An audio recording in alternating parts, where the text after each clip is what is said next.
नमस्कार, काय म्हणताय मंडळी? आज काय स्पेशल? आज आपण बनवणार आहोत टोमॅटो केचप किंवा टोमॅटो सॉस। आता आजची जी रेसिपी आहे त्यासाठी आपण सगळं घरातलं सामान वापरणार आहोत, शिवाय अगदी घरगुती पद्धतीने आपण ते बनवणार आहोत। यामध्ये कुठलाही फूड कलर आपण यूज करणार नाहीये आणि यामध्ये कुठलेही प्रिझर्वेटिव्ह न वापरता आजची आपली रेसिपी किंवा आजचे जे टोमॅटो सॉस आहे ते 6 ते 7 महिने फ्रीज मध्ये आरामात टिकेल। पण हो, एवढं ते राहणारच नाही, इतकं टेस्टी होतं ते की त्या आताच ते संपणार आहे। चला तर रेसिपीला सुरुवात करूया।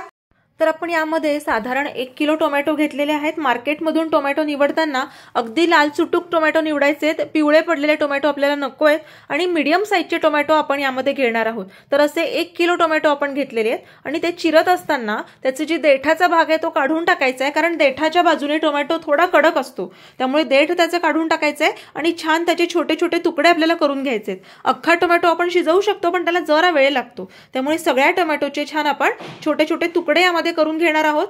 आता हे जे टोमॅटोचे तुकडे आहेत हे देठाचा भाग वगळून आपण करणार आहोत आणि हे सगळे तुकडे आपण एका कुकर मध्ये घेणार आहोत। तुम्ही बघू शकता छान सगळे टोमॅटो आपण यामध्ये चिरून घेतलेत आणि हे सगळे तुकडे आपण एका कुकर मध्ये घालणार आहोत। आता कुकर मध्ये टोमॅटो घातल्यानंतर यामध्ये आपण घालणार आहोत एक मीडियम साईजचं लाल सुटूक बीट, की ज्यामुळे आपल्या सॉसला खूप छान लाल रंग येतोय। बीट खूप मोठं सुद्धा घ्यायचं नाहीये, कारण टोमॅटोचा सुद्धा लालपणा यामध्ये येणार आहे, त्यामुळे अगदी लहान साईजचं छोटं बीट आपण यामध्ये घेणार आहोत। एक मीडियम साईजचा कांदा, 7-8 लसणाच्या पाकळ्या आणि आलं। तर लसूण आणि कांदा जे आहे ते ऑप्शनल आहे, तुम्ही ते वगळू पण शकतात, पण आलं मात्र आवर्जून घाला। 1-2 छोटे तुकडे दालचिनीचे आपण यामध्ये घेतलेले आहेत, 5-6 लवंग आणि 5-6 मिरे आपण यामध्ये घालणार आहोत, की ज्या मसाल्यांचा स्वाद आपल्या सॉसला खूप छान लागणार आहे।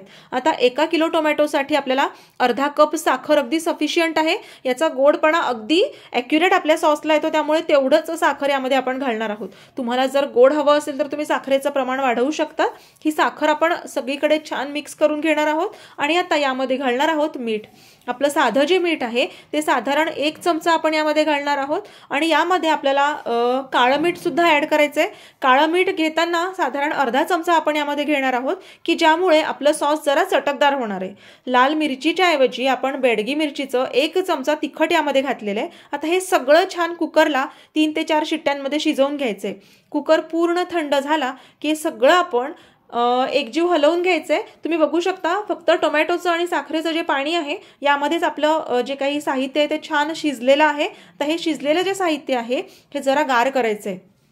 गार करत असताना एका पसरट ताटामध्ये आपण ते काढून घेणार आहोत आणि फॅन खाली मस्त ते गार करून घ्यायचंय, कारण मिक्सरला जर गरम फिरवलं तर ते उडण्याची शक्यता असते आणि भाजण्याची शक्यता असते, त्यामुळे ताटामध्ये ते छान गार करून घ्यायचंय। आता ताटातून डायरेक्ट मिक्सरमध्ये न घालता आपण ते आधी परत त्याच कुकरमध्ये काढून घेणार आहोत, जेणेकरून टाकायला सोपं जाईल। तर डावानी छान थोडं थोडं मिक्सरचं अर्ध भांडं भरेल इतपत आपल्याला ते टाकायचंय, म्हणजे खूप छान बारीक होईल, कारण जास्त भरलं तर ते अगदी पेस्टमध्ये बारीक होऊ नाही शकणार। त्यामुळे साधारण अर्ध भांडं भरेल इतपतच आपण टाकणार आहोत आणि अगदी त्याची बारीक पेस्ट आपण करून घेणार आहोत। अशा पद्धतीने 2 ते 3 लॉटमध्ये आपण ते छान बारीक करून घेतलेलं आहे आणि गाळणी जी आहे त्यामध्ये ते गाळून घ्यायचंय। सुरुवातीला तुम्हाला वाटेल की ते गाळायला जड जातंय, पण चमच्याने हलवल्यानंतर ते खूप छान इझिली पडायला लागतं। आता अगदी मेन घटक आपला यामधला आहे तो म्हणजे लिंबाचा रस। तर हा जो लिंबाचा रस आहे हा यामध्ये प्रिझर्वेटिव्ह म्हणून काम करणार आहे, कारण लिंबामध्ये सायट्रिक ऍसिड असतं, की ज्यामुळे आपल्या सॉसमध्ये बॅक्टेरिया वाढणार नाही आणि 5 ते 6 महिने आपलं सॉस हे आरामात फ्रीज मध्ये आपण ठेवून वापरू शकतो।